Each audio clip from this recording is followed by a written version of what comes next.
Hello, my name is Ali Kararudi and I'll be talking to you about sorting and using bubble sort in this video. So basically sorting itself is the process of arranging a series of objects in some kind of logical order. Like you may want to sort a list of names in alphabetical order starting from A to Z. So if you begin with the object that has the lowest value, then you are sorting in ascending order. And if you begin with the object that has the largest value, then you are sorting in a descending order. So the simplest possible sort involves two values, okay? Like for example, here we have value 1 which is equal 10 and value 2 which is equal 16. If you want to sort them, we need to swap them, right? So one may simply think, okay, it's very easy. Let's do value 1 equals value 2, right? And that's going to take care of the first part of the swap. And if we do value 2 equals value 1, then it's going to take care of the second part of the swap.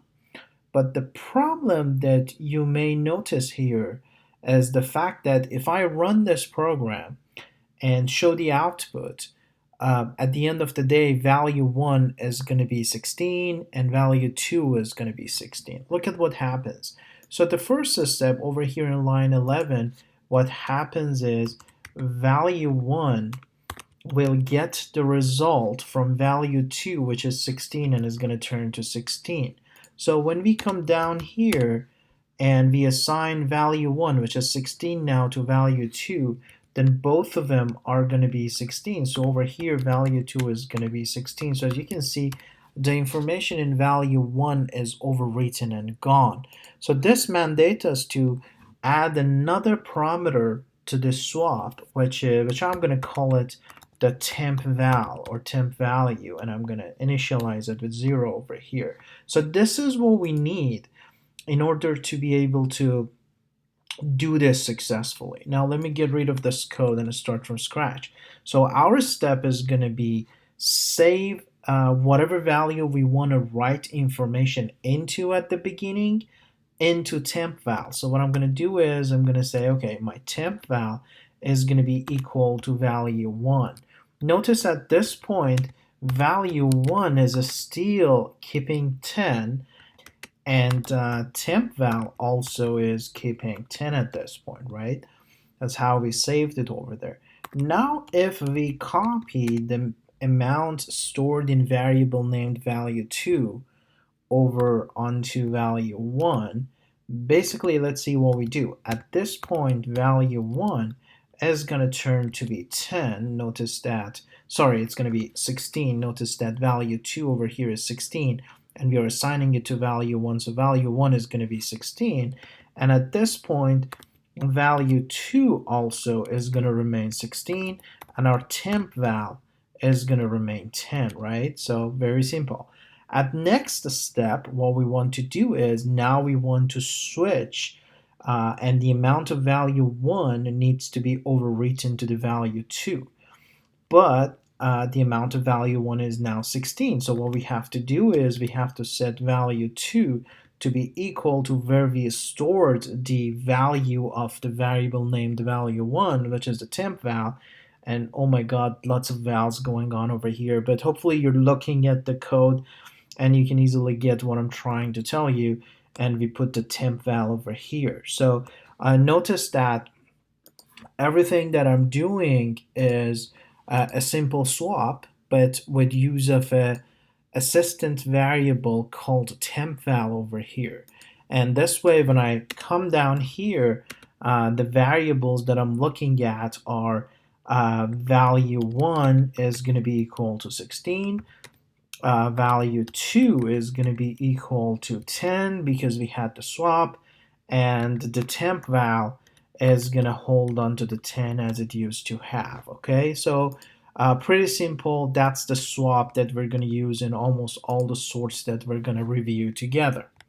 Okay, let's try the truthiness of what we just said. So what I'm going to do is, let me just close the search over here. So I'm going to just do 3 system.out.print lines to show value 1, value 2, and value 3, so we can see what is the result of this swap. So notice at this point value 1 is 10 and value 2 is equal to 16. So what we expect to see is 16, 10, and 10. And if I run it over here, what you see is 16, 10, and 10. Okay, now that the basic of swap is out, let's talk a little bit about the bubble sort algorithm itself. So multiple sorting algorithms have been developed. An algorithm, as we discussed before, is a process or set of steps that solve a problem. In the ascending bubble sort algorithm, you repeatedly compare pairs of items, swapping them if they're out of order, and eventually creating a sorted list. The bubble sort is neither the fastest nor the most efficient sorting technique. Let me just confess this right off the bat. But it is one of the simplest to comprehend and provides a deeper understanding of array element manipulation.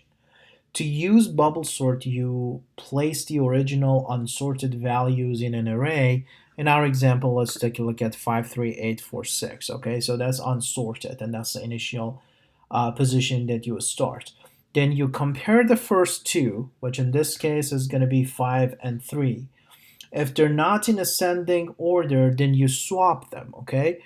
So 5 and 3 are going to be swapped. So 3 comes to the first, as you can see in this step, and 5 goes next. The next step is going to be comparing the next two items. So now you're comparing 5 and 8. And because they're in order, no swap is needed, and you move forward. Next step is comparing 8 and 4, and because they're not in the same order, you do a swap. So you're going to have 3, 5, now 4, as you can see down here, and then 8, and then you move on. Now between 8 and 6, there is another comparison. You compare it, and what you do is you're going to swap them. So you have 3, 5, 4, 6, and 8. As you can see, in 5 steps, you were able to sort 5 elements. Okay, let's go back and clean up our code and start doing the job we want to do. So let's consider an array of integers. So I'll call it some nums, and we put 88, 33, 99, 22, and 54 in there. As you notice, this is an unsorted array. So now we want to write a code to sort this array and show a sorted array. So considering the example that I just showed you, we need to loop through this array. And I'm going to loop through it from index 0 to the last index that array has, which is going to be length minus 1, as we discussed before. Remember, the indexing on an array starts from 0. So 88 is basically some nums 0, 33 is some nums 1, and therefore 54 is some nums 4. So of course the first logical step is going to be the comparison, right? So let's do the comparison right after our loop starts. So let's see what we want to do. We want to check if some nums at the index b, remember we start with the first item, right? If that is greater than some num at index b plus 1, so two consecutive elements are being compared. So if that is the case, so we need to do a swap, right? We don't need to do a swap if this is not the case because the order is correct. So as you remember, we needed an integer temp, right? So what I'm going to do over here is I'm going to define an integer temp and initialize it to 0. I'm going to use that temp, okay? So within the if, I'm going to go ahead and hold the value of some num b, right? So some nums, and at this point is going to be b. Remember what we did at the beginning of this video. I'm doing the exact same thing over here. Nothing new, okay? So the next step is going to be, now that I have saved some num b somewhere and I'm safe with the value of some num b, the only thing I need to do is I need to put the value of some num b plus 1 in there, and now that is done, I need to put some num b temp into some num b plus 1, so my swap is going to be complete. So pretty straightforward. Same thing that we did at the beginning. Remember, I still have the run from the old one over here. Let me just close it so it doesn't distract you. Okay, so the code we developed so far is going to go one path through the entire list, right? So it's going to start from index 0 and it's going to go all the way to index 3. After one pass through the list of numbers that actually was 88, 33, 99, 22, and 54, as it is over here, is now, let me just write it down, is now going to change to 33, 88, 22, 54, and 99. So as you can see, the job is not still done. We don't have the sorts. The only thing that we were able to do in this first pass was to push 99 all the way to the back. So 99 now has its own correct place to be. Okay, now we need to go ahead and do a second path. Note what's going to happen in second pass. In second pass, we're going to compare the first two values, 33 and 88. Okay, right over here. I want you to notice. Okay, they are in order. We don't do anything. Then we compare 88 and 22. They're out of order. We swap them to the list so that list becomes 33, 22, 88, 54, and 99. We compare the third and fourth, which are going to be 88 and 54. Okay, they're out of order. We swap them. Then we compare fourth and fifth, which is 88 and 99, and therefore we're not going to swap anything. So as you can see, after the second pass through the list, let me just write it down over here. So the numbers after the second path, and I don't need this, are going to be 33, 22, 54, 88, and 99. So that's going to be after our second path, okay? So it's close to ascending order, but not quite there yet. So we can see that with one more pass through the list, the values 22 and 33 will swap. And therefore, the list is finally actually absolutely in order.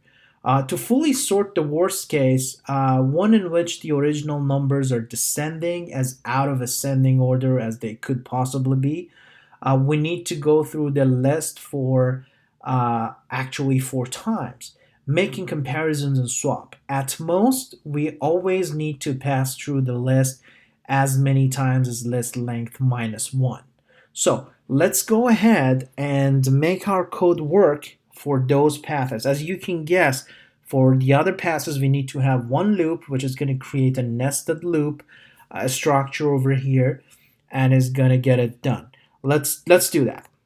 So what I'm going to do is I'm going to push this down a little bit, okay, and I'm going to start with another for loop, which this time I'm going to go from, let's say a equals 0, and as long as a is less than some nums dot length minus 1, right?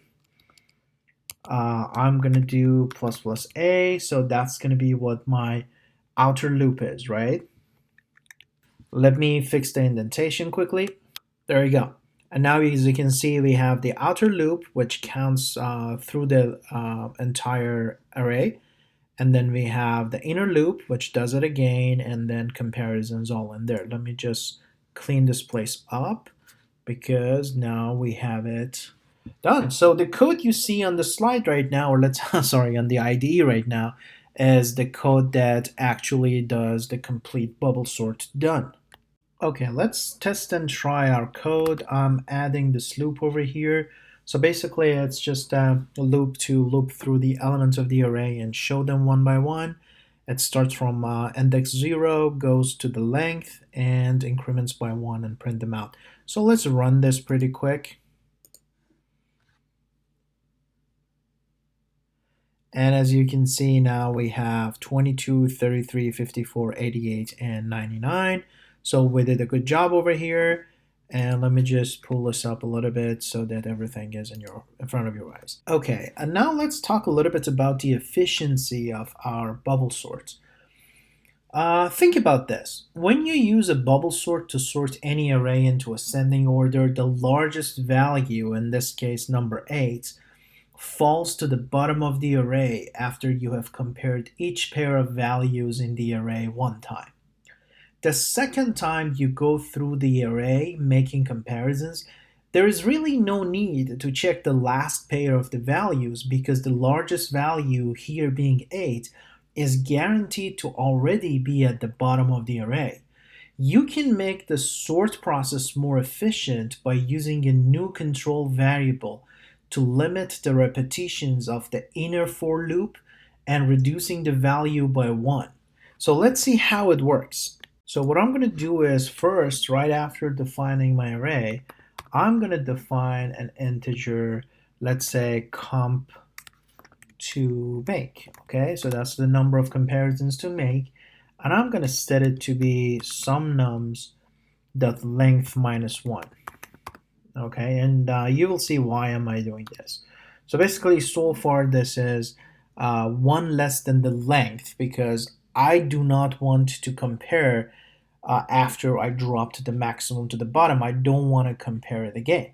In this case, for this inner loop, which is comparing that first comparison, now instead of saying as long as b is less than some nums that length minus 1, the only thing I need to do is I simply need to do compare it with comp to make, right? So far, that's the same number. Okay, let me just go back. Remember, it was some nums dot length minus 1, which is exactly the same thing that I set the comp to make be. So if I substituted with comp to make, I so far haven't done anything different from what it used to be, okay? So the key is, after we do these comparisons over here, right? The only thing that I'm going to do is I'm going to reduce that by 1. Let me just get rid of this for now. I don't want you guys to get confused with this. Okay, this is the for loop set that we have, right? So when we are getting out of the comparison, what we do is we simply go ahead and do minus minus comp to make. So basically, after the first round, now I'm even reducing the inner loop by 1 more step because the second highest number is now dropped to the second from the last. So same story happens again and again. Okay, so now let's see how it works. So even before that, let me just put this back. Okay, so now we have the entire code. So for the first iteration, when we go through 1, 0, 1, 2, 3, 4, 4 becomes the largest, right? Now the size is decreasing by 1 for the outer one, but for the inner one, it actually is being decreased by another one, so by 2. So we don't compare this, right? Remember that when we have the length minus 1 for the exterior loop, which is this guy, and over here we do this. Basically, for the interior one, which is this one, we're going to go minus 2. So this one goes minus 1, this one goes minus 2. As you can see, it will never recompare the largest item after it finds it. And this way, you're making it much more efficient. Let me just run it once again. So we see the result after the change, and as you can see now, the result is sorted to 22, 33, 54, 88, and 99. So we have everything that we wanted to have. Let me just put it here. Good. And now I can tell we have a good algorithm, good code in place. It's efficient, and this is pretty much what I wanted to talk about the bubble sort in this video. Thank you for watching.